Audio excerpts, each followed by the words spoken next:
ప్రస్తుతం హైదరాబాద్ అమీర్పేట్లో భారీ అగ్ని ప్రమాదం జరిగింది. అగ్ని ప్రమాదానికి సంబంధించిన దృశ్యాలు కూడా మనం స్క్రీన్ మీద చూస్తున్నాము. ఒక షాపింగ్ కాంప్లెక్స్ లో మంటలు చెలరేగాయి. రెండో అంతస్తులో భారీగా మంటలు ఎగిసిపడుతున్న దృశ్యాలు కూడా మనం చూస్తున్నాము. ఇక అమీర్పేట ప్రాంతంలో పొగ దట్టంగా కమ్మేసింది.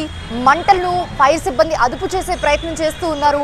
బొమ్మల షాప్లో అంటుకున్న ఈ మంటలు దాని తర్వాత కేఎస్ఆర్ షాపింగ్ మాల్కి మెల్లగా వ్యాపించాయి. ఆ వ్యాపించిన తర్వాత ఆ షాపింగ్ కాంప్లెక్స్ మొత్తం దట్టమైన మంటలు అంటుకుని మొత్తం ఆ చుట్టూ ఏరియా అంతా కూడా పొగ కమ్మేసింది. ఇదే అంశానికి సంబంధించి మరిన్ని లేటెస్ట్ అప్డేట్స్ అందించడానికి మా ప్రతినిధి ప్రభాకర్ అందుబాటులో ఉన్నారు. ప్రభాకర్, ప్రస్తుతం సిచ్యువేషన్ ఎలా ఉంది? అసలు ఈ మంటలు ఎలా వ్యాపించాయి? ప్రస్తుతం కాంప్లెక్స్ లో ఎవరు లేరు అని చెప్తున్నారు. ఏం జరుగుతుంది ప్రస్తుతం? పూర్తి స్థాయిలో దట్టమైన పొగ అయితే ఆవహించింది. మొత్తం ఆ చుట్టుపక్కలంతా కూడా పొగతో నిండిపోయింది. మనం చూడొచ్చు, ఒకసారి మనం క్లియర్గా ఎంత మేర పొగ కంప్లీట్గా కమ్ముకుందో చూడొచ్చు. అమీర్పేట్ మొత్తం కూడా, అమీర్పేట్ నుంచి మొదలు పెడితే అటు పంజాగుట్ట సర్కిల్ వరకు మొత్తం కూడా పొగంతా కూడా వ్యాపించింది. వాహనాల ట్రాఫిక్ జామ్ అంతా కూడా పెరిగిపోయింది.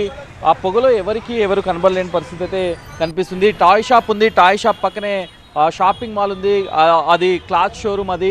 సో దానివల్ల ఎక్కువగా మంటలు చెలరేగాయి, పొగ కూడా ఎక్కువగా వస్తుంది. సో ఫైర్ ఇంజన్స్ వచ్చినప్పటికి కూడా, ఫైర్ని కంట్రోల్ చేసినప్పటికి కూడా పొగ పూర్తి స్థాయిలో కూడా కనిపిస్తూనే ఉంది. మనం చూడొచ్చు, ఇంకా కూడా పెరుగుతూ ఉంది పొగ, ఇంకా కూడా పెరుగుతూనే ఉంది. ఆ చుట్టుపక్కలంతా కూడా బిల్డింగ్స్లోకి వెళ్తూ ఉంది. ఫైర్ అలారమ్స్ మోగుతున్నాయి, స్మోక్ అలారమ్స్ మోగుతున్నాయి. ఆ చుట్టుపక్కల ఆఫీస్ కాంప్లెక్స్లు ఉన్నాయి, షాపింగ్ కాంప్లెక్స్ ఉన్నాయి, బిజినెస్ కాంప్లెక్స్లు ఉన్నాయి. మైత్రివనం అంటేనే మొత్తం కూడా ట్రైనింగ్ సెంటర్స్ ఉంటాయి, ట్రైనింగ్ ఇన్స్టిట్యూట్స్ ఉంటాయి. సో వాటన్నింటిలో కూడా పొగ వెళ్తుంది. ఆ స్మోక్ అంతా కూడా నిండిపోయి ఉంటుంది, పెరుగుతుంది. బట్టల నుంచి వచ్చే స్మోక్ అంతా కూడా ఇంకా టైమ్లీ పెరుగుతూనే ఉంది, ఇంకాస్త కూడా ఇంకా ఎక్కువ అవుతూనే ఉంది.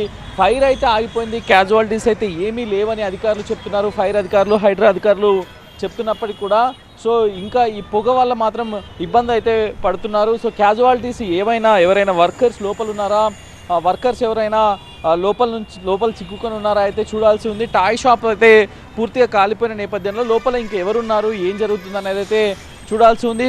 పొగ వల్ల కొంత లోపలికి వెళ్ళడానికైతే ఇబ్బందులు పడుతున్నప్పటికీ కూడా ఇక్కడ నుంచి వచ్చే పొగ, దీని నుంచి వెలువడుతున్న పొగ అంతా కూడా అటు మొత్తం చుట్టుపక్కల ఉన్న బిల్డింగ్స్ అన్నింటికి కూడా మొత్తం కూడా స్ప్రెడ్ అయిపోయింది.